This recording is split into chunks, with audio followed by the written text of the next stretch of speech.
If a tree falls in the forest and no one is around to hear it, does it make a sound? Reader's Response Criticism answers a similar question. The question is, where does the text meaning come from? Does it come from the author or the reader? In Reader's Response Criticism, the reader creates the meaning of the text. The book doesn't have meaning until it has been read. Think about that. The book doesn't have meaning until it's been read. We are the creators of the meaning of each text that we read.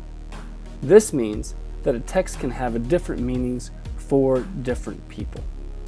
And what causes these different meanings or interpretations?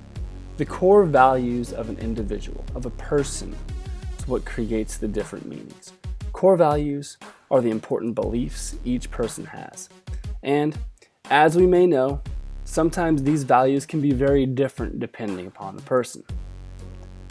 So what influences a person's core values? What shapes a person's belief system? Well, we have past experiences, like their home life, the communities that they're a part of.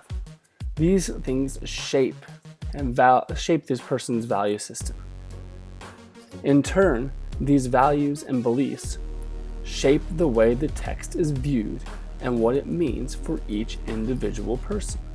So a person's experiences, their home life, the communities they're a part of, they shape a person's belief system, which in turn shapes the meaning of each text. When reflecting on our responses to the text, it is important to use these particular guiding questions to help us remain grounded within the Reader's Response Criticism framework.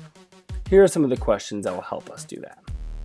What does the text have to do with you personally, whether it's your past, present, or future? How well does the text address things that you, your family, or your community consider important? Does the text agree or disagree with your view of right and wrong? How does it do that? How have your beliefs, values, or opinions been challenged or even changed by the text? And lastly, what can you praise about the text? What are the problems that you have with it? What's good about it? What makes you question whether that's correct or not? After viewing and reviewing these guiding questions, we can use a model to effectively communicate what the text means to you. First, you want to introduce the text and summarize all or part of it, depending on what you're using. Secondly, state what the summarized text means to you. Tell me what it means. And then third, explain how your view of the text is influenced by your values, the influences in your lives, your experiences.